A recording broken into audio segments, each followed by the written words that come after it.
Congratulations, University of Nebraska High School Class of 2021.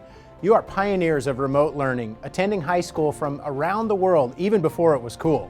In fact, you're so great at what you do that over the last year and a half, the entire rest of the world decided to try this whole remote learning idea. I'm sure you each have friends who think that online school is easier than the traditional classroom environment. And I suspect that after being in remote school during this pandemic, almost all of your skeptical friends now realize that you really did have a rigorous and challenging high school experience. Again, congratulations. You've accomplished much during your high school years. Although I know that you've put in the hard work, none of us are here today because we did it on our own. I'd like to start our time together today by having you bring to mind someone who's made a real investment in your growth and development. Maybe it's a teacher, a parent, a sibling, a friend. We've all had mentors who have invested in us along the way. One of my personal mentors was an educator and a business leader named Dr. Donald O. Clifton. There's a nice connection between Dr. Clifton and this University of Nebraska high school. Don was born in 1924 in rural Nebraska, and that means he would have started attending school around 1929, the same year that the University of Nebraska High School was founded.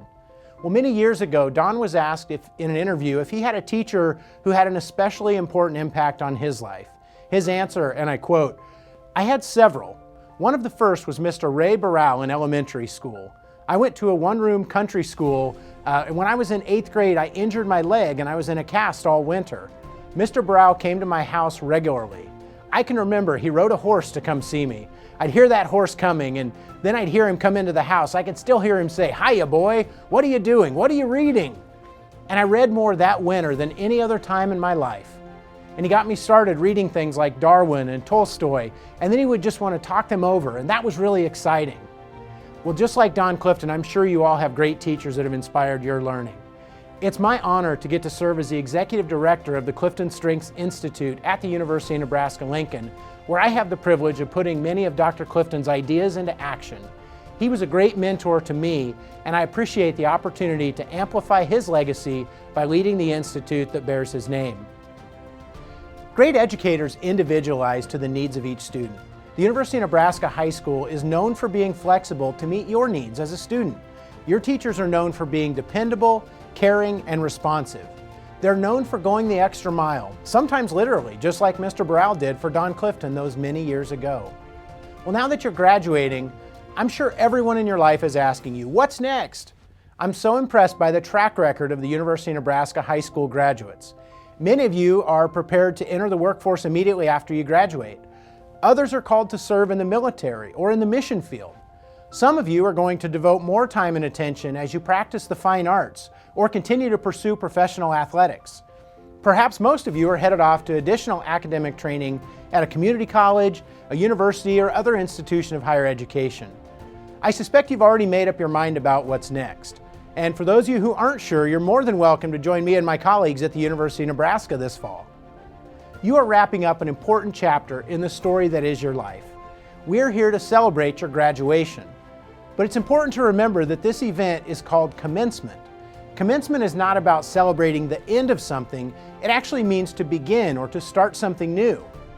Starting new things is exciting, but it's often very difficult. Well, I have some good news for you today. Researchers at the University of Pennsylvania have recently discovered a phenomenon where they learned that temporal landmarks motivate aspirational behavior. Huh? Yeah. In other words, there are key events in our lives that are helpful when addressing the challenge of starting a new adventure. They call it a fresh start effect. This fresh start effect helps us explain why we start new goals or projects on Mondays, or on the first day of the month, or on New Year's Day, or on your birthday. Well, if today's your birthday, happy birthday! But just in case you're not celebrating your birthday today, the good news is that you are still experiencing one of those temporal landmark days of your life right now. Today is a big day to celebrate and a big day to begin writing the next chapter of your life story.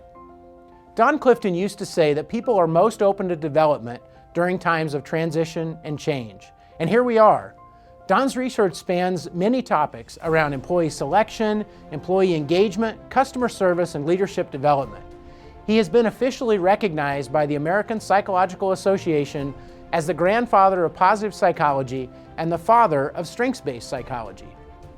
Don served as a navigator in the United States Air Force during World War II, and he was awarded a Distinguished Flying Cross. Upon returning to UNL, he became a professor of educational psychology. At that time, most of the field of psychology was dedicated to fixing people and alleviating human suffering. Psychologists at the time studied topics including depression, anxiety, and phobias.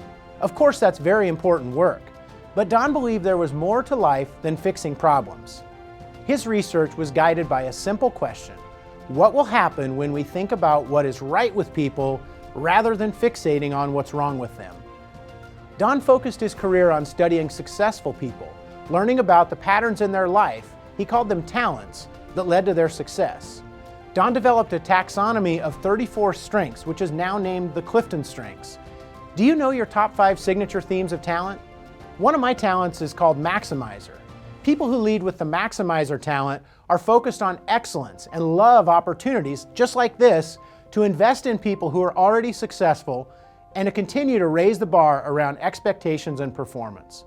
I have a friend who has achiever talent. She starts every day at 0 and can't wait to check things off of her list. One of the employees at my office leads with an ideation talent. She is wildly creative and always thinking up new possibilities. Maybe you have talents called deliberative, or positivity, or learner, or competition. The Clifton Strengths Assessment has been completed by more than 25 million people around the world. If you haven't yet discovered your top 5 signature themes of talent, I'd encourage you to do so right away. Well, I'm sure there were times when Don's colleagues at the university said that he was just seeing the world through strengths-colored glasses. They probably meant it as an insult, but I suspect he owned that as a compliment. Don used to tell people that when we see the world through strengths-colored glasses, 3 things happen. We see ourselves differently, we see our futures differently, and we see others differently.